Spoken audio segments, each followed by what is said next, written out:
Bonjour! Aujourd'hui, samedi, le 28 février 2026. Bienvenue sur ma chaîne.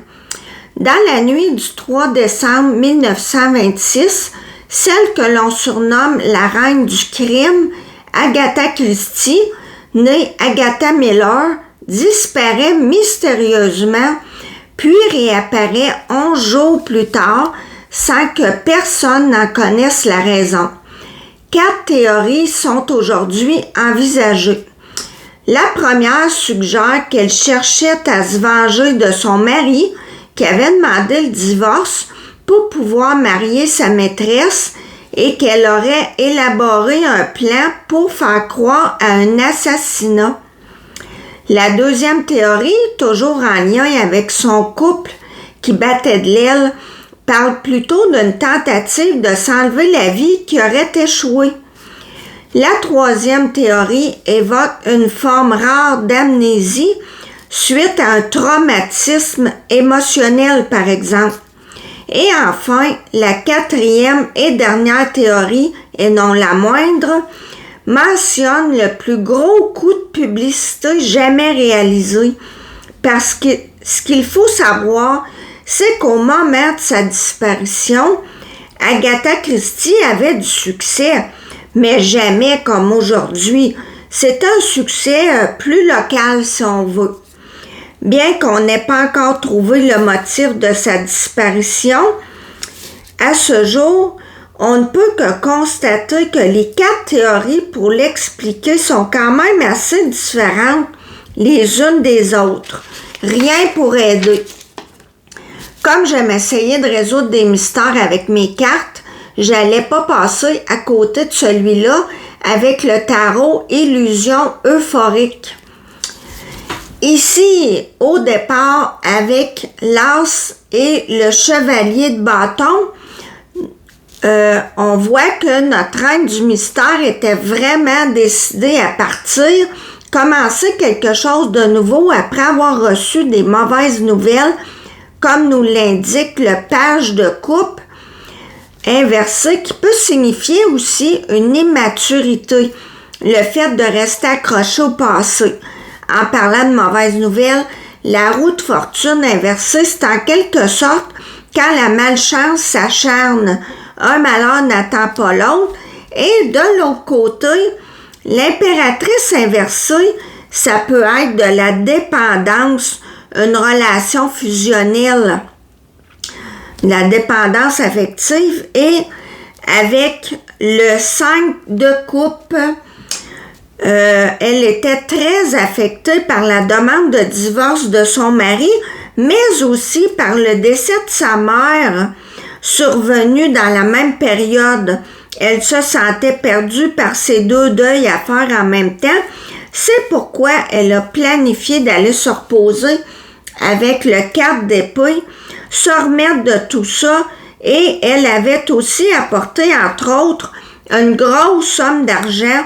Donc, de ce côté-là, elle n'avait rien à craindre. Elle était en sécurité. Elle avait une sécurité financière, comme nous l'indique le roi de denier. Qu'est-ce qui est à la base, finalement, de la disparition de Madame Christie?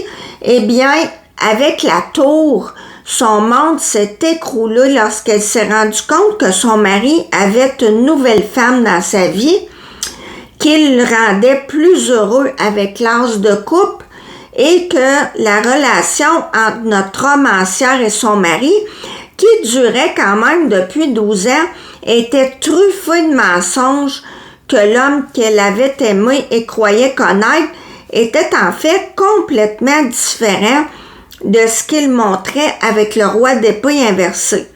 Et on a, je crois, la goutte qui a fait déborder le vase, comme on dit, avec le 6 de bâton qui parle de victoire, de célébration. En effet, M. Christie célébrait déjà ses fiançailles avec sa jeune maîtresse avant même d'avoir divorcé.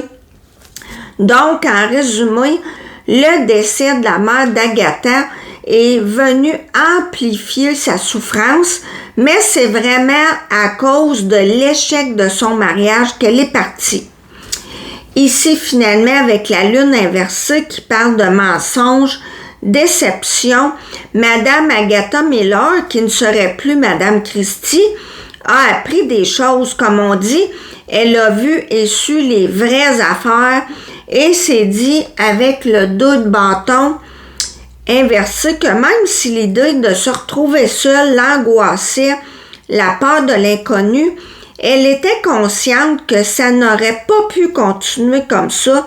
Avec le dos d'épée, elle était à la croisée des chemins et planifiait son avenir avec le cavalier de denier, autant du point de vue pratique, concret que pour l'aspect financier.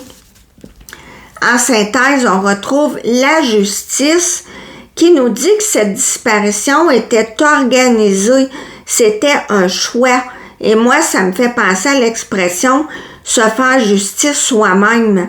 Elle a décidé de jouer les troubles-fêtes au moment de cette petite escapade de 11 jours, obligeant ainsi son mari à délaisser temporairement sa maîtresse pour partir à la recherche de sa femme afin de ne pas éveiller les soupçons, car il y a même une hypothèse de meurtre qui a été évoquée suite à une dispute entendue par les domestiques.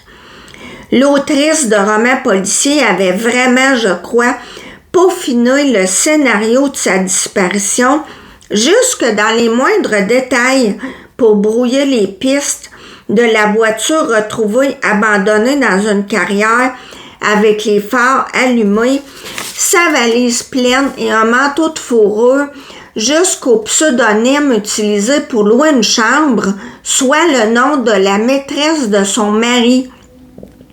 En conclusion, je suis convaincue qu'elle a parfaitement orchestré cette mise en scène car il n'y a aucune carte de maladie telle que le diable, par exemple, qui aurait pu évoquer une amnésie. Certes, elle était très affectée, déprimée, possiblement dépressive par les événements malheureux qui lui sont arrivés, mais je pense au valet de coupe avec l'immaturité et je me dis que cette experte des intrigues complexes a réussi là un coup de maître en parvenant à ficeler une intrigue dont nul n'a jamais su dénouer l'impasse avec certitude, jusqu'à ce jour peut-être, du moins j'aime à le croire. En terminant, j'ai pigé une carte de l'oracle des métamorphes de Lucy Cavendish et on voit la sirène de l'immersion avec l'engagement total et dans la description, ça parle en quelque sorte de faire l'autruche, se mettre la tête dans le sable, vouloir du changement sans changer, rester en surface dans une zone de confort qui est tout sauf confortable. Et ça nous ramène encore à la roue de fortune inversée. Agatha s'est braquée contre son destin. C'est pourquoi la sirène de l'immersion est là pour nous dire de se libérer des peurs, des vieux schémas et de plonger, suivre le courant pour accéder au vrai changement. C'est sûr qu'il devait y avoir des signes que son mariage n'allait plus, mais elle s'est fermé les yeux et au final, ça a été pire. Voilà, merci de m'avoir écouté. À la prochaine!